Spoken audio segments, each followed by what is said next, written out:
Senior living sales are too slow, leads slip through, prospects stall, and move-ins take forever. But in the next few minutes, I'm giving you the exact 90-day plan to fix it. More tours, more move-ins, less guessing. Let's go. Welcome to From Leads to Leases, a CCR Growth podcast that helps senior living providers transform their complex challenges into opportunities. Listen in for stories from industry leaders, innovative strategies, and insights. And with our expertise, learn how to increase occupancy faster, guaranteed. Welcome back to another episode of From Leads to Leases, the podcast that dives deep into the senior living and senior care industries, bringing you insights, strategies, and stories from the experts at the forefront of marketing and sales. I'm your host, Jerry Vinci, CEO of CCR Growth. For those of you who don't know about us, CCR Growth is a full-service marketing and growth agency exclusive to the senior living industry. At our core, we help senior living providers fill rooms faster by doing three things. Number one, we deliver higher qualified leads that convert into tours and move-ins in less time. Two, we help eliminate the reliance on paid referrals, reducing your costs per move-in. And three, we develop and optimize automations and customized CRM systems to improve your sales processes and help your communities make smarter decisions that lead to growth, sustainability, and profitability. So if your goal is to grow or maintain your occupancy, you're in the right place. Through this podcast, I'm here to help you connect with the families and residents you serve in more meaningful and effective ways and learn from other industry leaders along the way. Let me ask you something. If I dropped 100 fresh leads on your desk right now, how many would actually turn into move-ins? Would your team be able to respond fast enough, follow up consistently, and close deals efficiently? Or would most of those leads slip through the cracks, delayed by slow responses, weak follow-ups, and vague next steps? The truth is, most senior living sales teams are stuck in outdated, slow processes that just don't work anymore. They take too long to respond. They don't have a structured follow-up plan. They let prospects control the timeline instead of guiding them toward a decision. And then they wonder why occupancy is flat or declining. But here's the good news. You don't have to operate this way. In today's episode, I'm giving you a proven 90-day sales sprint, the exact framework you need to move prospects from inquiry to move-in faster. I'm talking about the exact steps to build a high-performance sales plan, scripts and tactics for overcoming objections like I'm not ready yet, and how to create urgency without being pushy. If you follow this playbook, you'll see results, more tours, more move-ins, and a sales process that finally feels predictable and in control. And that's what we all want. So grab a notebook because I'm about to give you the real tactical strategies that'll help you fill rooms faster. I guarantee it. Let's get into it. So first, let's talk about something that's killing senior living sales teams right now, speed, or more accurately, the lack of speed. The biggest mistake I see, sales teams treat senior living like real estate. They assume prospects will take months and sometimes years to decide, so they slow play the sales process. They wait a few days to follow up. They assume prospects will call back when they're ready. They don't create urgency. That approach doesn't work. In reality, most prospects and their families are not just browsing. They have an immediate concern. Maybe it's a safety issue. Maybe it's caregiver burnout. Maybe their mom just had a fall and now everything is urgent. Whatever the case, they need solutions fast. And guess what? The first provider to respond with confidence and clarity often wins the move-in. Let's break this down with some real data. Number one, 78% of families choose the first provider that follows up effectively. Not the best provider, not the cheapest provider, the one to show up and take control of the conversation. Two, your chances of converting a lead drop by over 80% if you wait more than 5 minutes to follow up. Just think about that. If someone inquires and you call them back within 5 minutes, you've got an 80% better chance at booking a tour than if you wait even an hour. And three, 40% of senior living inquiries never get a second follow-up. That to me is the most insane statistic. That means almost half of the leads, people who raised their hand and showed interest, never hear from the community again after the first outreach. This tells us one thing: speed is the single biggest advantage you can give yourself. So if your team isn't prioritizing fast, structured follow-ups, you're not just losing leads, you're handing them over to the competition. Now, I want to be clear, this isn't about rushing people or making them feel pressured. This is about matching their urgency with a clear, decisive action plan. So let me paint a picture for you. Imagine you're the adult daughter of an 83-year-old woman. She's been living at home alone, but you're noticing the signs. She's forgetting to eat. Her fridge is empty. Maybe she's had a fall and didn't tell you. You know she can't be alone much longer, but she's resistant. One night you're lying in bed, scrolling on your phone, researching senior living communities. You submit a couple of inquiry forms, maybe send an email. Then you go to sleep, still unsure about what to do next. Now, if you fast forward to the next morning, one provider calls you at 9 a.m., ready to talk, offering solutions, inviting you in for a visit. They ask the right questions, they acknowledge your concerns, and they help you make sense of the situation. The second provider, they email you 2 days later with a generic, "We'd love to connect" message. Who are you more likely to engage with? The first one? Every time. Because when people reach out about senior living, they're often in a moment of high emotion and uncertainty. They need guidance now, not 2 days from now. So how do you fix slow follow-ups immediately? You now understand why speed is a non-negotiable. So let's talk about how to fix this problem today. So first, you need to adopt a speed to lead mindset. Every single inquiry should be treated as a priority, not just the hot ones. Every lead matters. Your goal needs to be to reach out within 5 minutes of an inquiry. And if that's not possible for some reason, aim for under an hour. Anything beyond that, you're already losing ground. Next, set up a rapid response system. Who on your team is responsible for new inquiries? If it's whoever's available, that's a problem. Assign a dedicated person or team to handle all inbound leads immediately. Use automation. If someone submits an online inquiry, they should get an instant text or email acknowledging their request and setting expectations. Something like, "Hey, thanks for reaching out. A community advisor will call you in the next 10 minutes to answer your questions." And if you're using a CRM, set automated task reminders to follow up within minutes, not hours.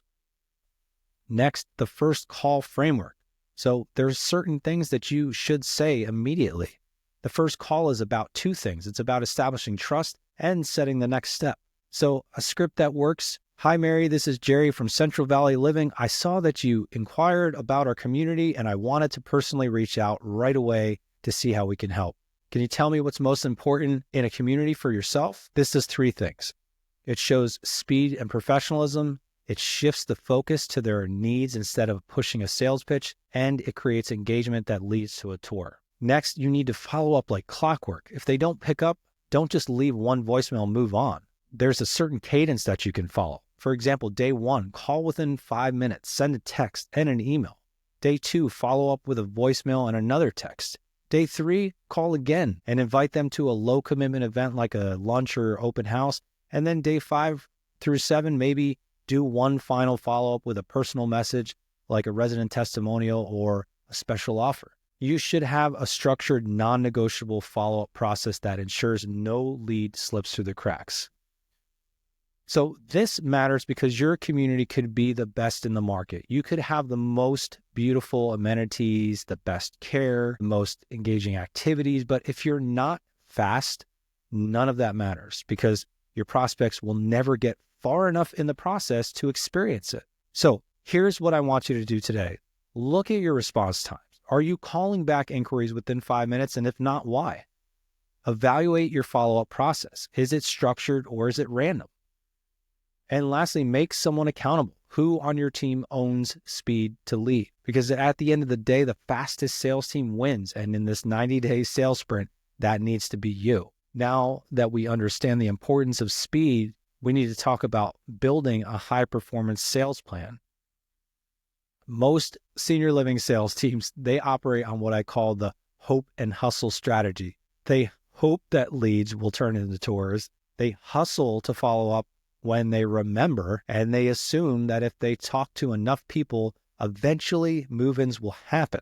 But hope is not a strategy, and hustle without a structured system, it's just random activity. So if you want to fill rooms fast, predictably, you need a high-performance sales plan, a plan that maps out every step of the sales process, eliminates bottlenecks, and ensures that your team is moving prospects efficiently from inquiry to move-in. So for this segment, I'm giving you the exact framework to structure your sales sprint for the next 90 days. So first, you need to map your sales pipeline. Break your sales process into 3 key stages. Keep it simple. So first, lead to tour. How many inquiries are turning into scheduled tours?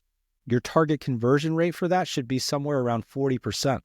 Next, look at your tours to move-ins. How many people who visit actually move in? Your target conversion rate there should be around 20 to 30%. And then lastly, speed to lead. How fast is your team responding to inquiries? And your target, of course, is under 5 minutes. If you're not tracking these numbers, and these are the bare bones numbers you should be tracking. And if you're not tracking them, you're flying blind. If you don't know where your leads are getting stuck, you can't fix the problem. So the first thing you need to do is look at your past 90 days of data. How many inquiries did you get? How many turned into tours? How many tours converted to move-ins? And then what was your average response time? If you're not tracking this data, you could start today, because what gets measured gets improved. So next in the sales plan, create a follow-up cadence that works. Most sales teams think they follow up enough, but in reality, they give up way too soon. The data tells us that 80% of sales require at least 5 follow-ups. And in senior living, it's actually anywhere between 22 to 27 touch points to get a lead all the way to a lease in most cases. So 44% of salespeople quit after just 1 follow-up. So if you want to win, you need a structured, aggressive process that keeps your community top of mind. So here's a proven cadence for converting leads into tours, and I call it the 14-day follow-up blueprint. So day 1 is your immediate response. Obviously, you're calling them back within 5 minutes. You're sending a text, "Hey, John, this is Jerry from Ivy Park Senior Living. I saw your inquiry and wanted to personally reach out. Do you have time for a quick chat?" Maybe even send an email with a call to action. "Here's what to expect when touring our community. Let's set up a time to visit."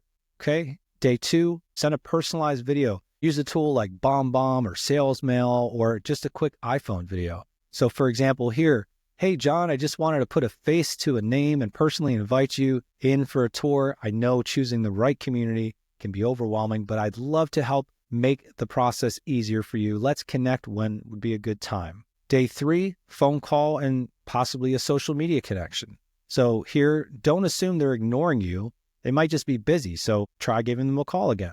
And then even connecting with them on social media, maybe LinkedIn or Facebook if it's applicable. Day 5, testimonial or case study email. So send a story-driven email featuring a resident who had a similar concern but found the perfect fit in your community. Good example of this: when Carol first reached out to us, she was worried about leaving her home, but after she moved in, she told us it was the best decision she ever made. Here's her story. Day 7, maybe work with limited availability or a special offer message. If you have limited availability, use it as a motivational tool. "Hey, John, I just wanted to update you. Our Serenity apartments are almost full. I'd love for you to see one before they're all gone. Let's set up a quick tour this week. How does Thursday or Friday sound?" Day 10 is a check-in call plus maybe some helpful content. So you can call again with a simple check-in. "Hey, John, I know the decision-making process takes time. Just wanted to see if I could help answer any questions for you." And maybe send them something helpful, a resource guide, a checklist for choosing a community, a cost comparison guide. And then lastly, day 14 is the final outreach before you kind of put them into a long-term nurture sequence. Maybe you reach out and say, "Hey, John, I haven't heard back, so I don't want to keep bugging you, but I'd still love to help. If you're looking for the right community, let me know if there's anything I can do." Now that you have the 14-day follow-up blueprint, you can leverage technology to speed up the process. Manual follow-up doesn't scale. If you're relying on sticky notes or Excel sheets, you're setting yourself up for failure. So you need to have a plan in place. CRM automation. Your CRM should automatically assign follow-ups and trigger reminder tasks so you don't have to keep track of all those touch points. You also need pre-built email and text templates. Your team should never be writing follow-ups from scratch. Create these ahead of time so follow-ups are simple. You also can create ringless voicemails and video messages. So use tools that allow you to send pre-recorded voicemails or personalized video messages instantly. And lastly, the sales pipeline dashboard needs to have a live view of where every lead is in the process so nothing slips through the cracks. Your CRM should be working for you, not the other way around. And then lastly, the final step in the sales plan, build a high-performance sales culture. A sales system is only as good as the people executing it. So if you're serious about hitting your move-in goals, you need to create a high-performance culture inside your sales team. And here's how to do it. So first, set clear daily and weekly KPIs or key performance indicators. Every salesperson should have a daily call or touchpoint goal. For example, 15 follow-up calls per day and 5 new tours per week. Second, morning stand-ups and end-of-day check-ins. So start each day with a quick 10-minute stand-up. Who are today's hot leads? What objections are we hearing? What's working? What's not? End the day with a simple recap. How many calls did we make? What progress did we make toward our goals?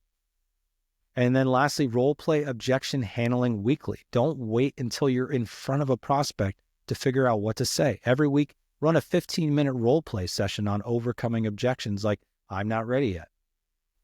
If you follow this plan, you'll see real movement in the next 90 days. More leads converting into tours, more tours turning into move-ins, and a sales team that operates with confidence and urgency. But remember, this is not a set it and forget it strategy. Just like those morning stand-ups and end-of-day check-ins, review your data weekly. If conversion rates are low, tweak your messaging. If follow-ups aren't happening, fix your process. Because in the sprint, execution beats perfection.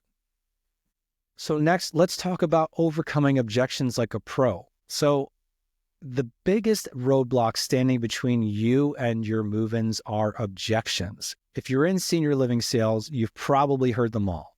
I'm not ready yet. I need to talk to my family. It's too expensive. I don't want to live in one of those places. That's my favorite. And most salespeople, they back off the moment they hear an objection. They think, well, I don't want to be pushy, and they let the conversation fizzle out. And that's a huge mistake because objections are not rejections. They're just signs that the prospect needs more information, more reassurance, or more urgency from you. So in this segment, I'm going to walk you through exactly how to handle the most common objections in senior living sales so you can move more people from hesitation to action. So first, understand what the objection really means. Most objections aren't about what they seem on the surface. When somebody says, I'm not ready yet, usually it means I'm scared of change. If they say, I need to talk to my family, often it means I don't feel confident enough to make this decision. And if they say it's too expensive, it could mean I don't understand the value yet. So before you try to overcome an objection, you need to uncover what's really behind it. The easiest way is to ask the right questions. And a simple phrase that works every time is, I completely understand, just so I can help. What's the biggest concern on your mind right now? This invites the prospect to open up so you can get to the real issue. And let's go deeper into each one of these top objections and how to handle them. So first, let's talk about the I'm not ready objection. What they're really saying is, I'm scared of losing my independence. So first, you need to acknowledge and normalize that. I totally understand. This is a big decision, and a lot of people feel this way at first. Then ask a thought-provoking question. What would need to happen for you to feel ready? And when you say you're not ready yet, are there specific concerns that you have? And then you can reframe the conversation. For example, I've had many residents tell me they weren't ready at first, but once they moved in, they realized how much they'd been missing out on. Can I share a quick story about someone who felt the same way? And then you can tell a success story of a resident who hesitated but later loved the decision. And lastly, offer the next step. It's always about offering that next step and something that feels low commitment. So you can say something like, you don't have to make a decision today, but why don't we schedule a time for you to come in and experience a lunch or activity? That way you can get a feel for the community without any pressure. The next objection, I need to talk to my family first. And what they're really saying is, I don't feel confident enough to make that decision alone. So again, agree and offer to help. You can say, that makes complete sense. This is a big decision, and it's great to have family support. Second, make it easy for the family to be involved. You can say something like, would it be helpful if I spoke to them directly? I can answer their questions and make sure they have all the information they need. Or let's set up a time for you and your family to come in for a tour together. That way they can see everything firsthand and feel confident in the decision. And then lastly, keep the conversation moving. Again, it's all about those next steps. So if they say they need to think about it, ask what specific questions do you think your family will have? I'd love to make sure you have all the answers before you talk to them. This approach makes sure the conversation doesn't just end with, I'll call you back. So the third biggest objection I hear is it's too expensive. What they're really saying is I don't fully understand the value. So first, again, agree and reframe that conversation. You can say, I completely understand senior living is an investment and it's important to make sure it's the right fit. Can I ask, when you say too expensive, are you comparing it to something specific? And then break down the cost versus the value. Those are two very different things for most people. You could say something like, many families find that when they compare the cost of home care, groceries, utilities, and medical bills, senior living can actually be more cost effective. And if possible, even share a cost comparison worksheet showing them how much they're currently spending versus what's included in your community. And then offer some flexible solutions. So say something like, we have different pricing options and there may be financial resources available to help. Would it be helpful if I connected you with someone who can explore those options with you? This keeps that conversation going and it keeps it open instead of ending with a hard no. And the last objection that we hear a lot is, I don't want to live in one of those places. And what they're really saying is, I have an outdated perception of senior living. And we hear this a lot. So first, you really just need to shift their perspective. I hear you. A lot of people worry about that, especially if they've only seen older nursing homes, but senior living has changed a lot in recent years. Then invite them to see for themselves. The best way to see the difference is to visit. Let's set up a time for you to come in, have lunch, and meet some of our residents. You might be surprised at what you find. And then even use social proof. I had a resident named Bob who said the exact same thing. He thought he'd never live in a senior community, and now he tells me he wishes he had moved in years ago. Would you like to hear his story? So on top of these objections, I have 3 golden rules to overcoming them. So rule number 1, always agree and acknowledge first. Never argue with an objection. Instead, acknowledge their concern and align with them. People don't want to feel like they're being sold. They want to feel heard. Rule 2, ask questions instead of giving a hard sell. Instead of pushing back, ask questions that get them to think differently. For example, instead of, you should move in now, ask, what would need to happen for you to feel ready? And then lastly, rule number 3, lead the conversation towards the next step. Never let an objection end the conversation. Always guide them to the next step, whether that's scheduling a tour, setting up a family meeting, or providing helpful resources. Let's be real about this process. Objections are just part of it. Every prospect will have an objection of some kind during the sales process, but if you know how to handle them the right way, you'll move people from I'm not sure to let's do this. So next time you hear an objection, don't freeze. Don't back off. Instead, lean in, ask the right questions, and guide the conversation forward, because the more objections you overcome, the more move-ins you'll close. Okay, so the last section of our 90-day sales sprint is creating urgency with empathy. So let me ask you something. How many times have you had a prospect say, we love the community, but we're just not ready yet? Or maybe, we're going to wait a few months and see how things go. And then what happens? They delay and delay and delay. Eventually, they either disappear or worse, they move into another community that followed up with more urgency. So the problem with this, most senior living sales teams don't know how to create urgency the right way. Some go too soft. They take a passive approach, letting prospects think about it for months without guiding them to a decision. Others go too hard. They pressure people into making a decision before they're emotionally ready, which backfires and kills trust. That sweet spot is creating urgency while keeping empathy front and center. So we're going to talk about how exactly to do that, so you can help more families take action without making them feel pressured. So the first thing you need to do is understand why people delay decisions. When someone says they're not ready yet, what they really mean is they're afraid of change, they don't fully understand the risk of waiting, or they don't see the urgency because nothing bad has happened yet. Well, as we all know, most families don't take action until there's a crisis, a fall, a hospitalization, a serious decline in health. Your job is to help them see the urgency before that crisis happens. So how do you do that? You paint the picture of why waiting is risky, but you do it with empathy, not with fear tactics. So one of the most powerful ways to create urgency is future pacing, helping prospects mentally fast forward and see the impact of their decisions or lack of decisions. For example, when a prospect says, we're going to wait a few months, don't just accept that at face value. Instead, ask, I totally understand this is a big decision, but let's fast forward 3 months or 6 months from now. What do you see happening if nothing changes? Let them sit with that question, because most of the time, if they're honest, the answer isn't good. Their loved one will still be struggling. Caregiver burnout will get worse. Health issues will continue to decline. And once they answer, follow up with what would have to happen for you to feel like now is the right time. This gently pushes them to acknowledge their concern while helping them see that waiting might not be the best option, or that maybe nothing is really standing in their way right now. Next, use positive urgency, or in other words, FOMO, fear of missing out. Urgency doesn't always have to be about negative consequences. It can be about positive opportunities they'll miss out on by waiting. So one good example, limited availability, or the scarcity principle, right? So I just want to let you know, we only have 2 of these floor plans left and they tend to go quickly. I'd hate for you to miss out if this is the right fit.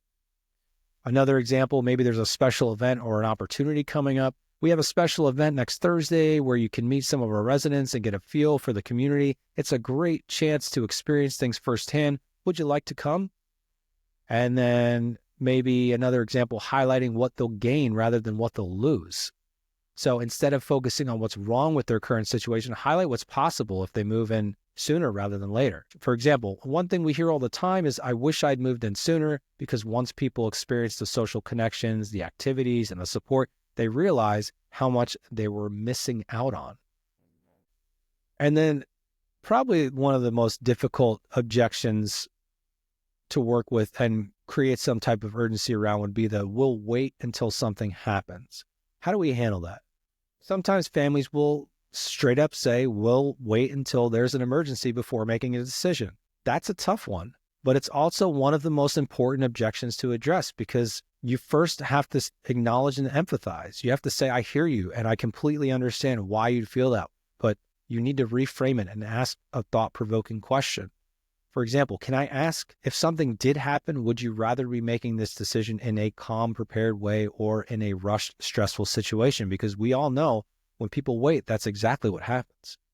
And then provide a gentle reality check. Unfortunately, most people wait until an emergency, but by then options are limited and decisions have to be made quickly. I want to help you avoid the stress. And then lastly, you can offer a low stakes next step. Even if you're not ready to move in right now, let's at least get a plan in place. That way, if and when the time comes, you'll already have some options. I always like helping, regardless if this person is the best fit for the community or not. It's always nice to work with them and give them the resources that they need so that they are prepared when that time comes. But either way, this approach gets them thinking without making them feel pressured. It's urgency done right. Urgency is powerful, but only when it's done with empathy involved. I'll tell you what doesn't work: high pressure tactics that make prospects feel forced, rushing people before they feel emotionally ready, and making them feel guilty or ashamed for waiting. What does work is helping them see the risks of waiting in a calm, caring way, showing them what's possible if they act now, and offering low stakes next steps that feel easy and natural. If you master the balance of urgency and empathy, you'll see more move-ins without feeling pushy. So start applying these techniques today and watch what happens. All right. So we just covered a full battle-tested blueprint to help you fill rooms faster in the next 90 days. Let's just do a quick recap. So we started with speed. If you're not following up within 5 minutes, you're losing leads. Plain and simple. Fast response times give you a massive competitive edge. Then we built a high-performance sales plan. No more hope and hustle. You now have a structured follow-up cadence, a clear sales pipeline, and a system to move prospects from inquiry to moving. And then we tackled objections head on. I'm not ready yet. It's too expensive. I need to talk to my family. These aren't deal breakers. They're just roadblocks. You now know how to navigate. And then lastly, we created urgency without pressure. So you now know how to help. So the question now is, what are you going to do with this information? Because knowledge is useless without action. If you commit to this 90-day sales sprint, you're going to see results. You're going to see more tours, more move-ins, and faster growth, but it only works if you execute. So my challenge to you, pick one thing from today's episode, just one, and implement it immediately. Maybe it's tracking your conversion rates. Maybe it's tightening up your follow-up process. Maybe it's handling objections more confidently. Whatever it is, take action today. And if you need help putting these systems into place, that's what we do at CCR Growth. So feel free to reach out. I would love to help you with this. If you found this episode valuable, make sure to subscribe to From Leads to Leases on your favorite podcast platform or YouTube so you never miss an episode. Leave a comment and let us know what strategies you're putting into action or what's already working for you. Lastly, please share this episode with your network and anyone who might find it useful. There's always someone out there who needs these insights to grow their community. I'm Jerry Vinci, CEO of CCR Growth. Thanks for tuning in to From Leads to Leases. I'm truly grateful for your time and attention. Until next time, lead with strategy and with heart. Chat with you again soon. Thanks for listening to From Leads to Leases. Are you ready to fill your rooms faster and increase occupancy? Visit ccrgrowth.com to learn about our Senior Growth Innovation Suite, a proven system to generate highly qualified, tour-ready leads, accelerate sales, and reduce acquisition costs. Let's connect and turn your challenges into opportunities. See you next time.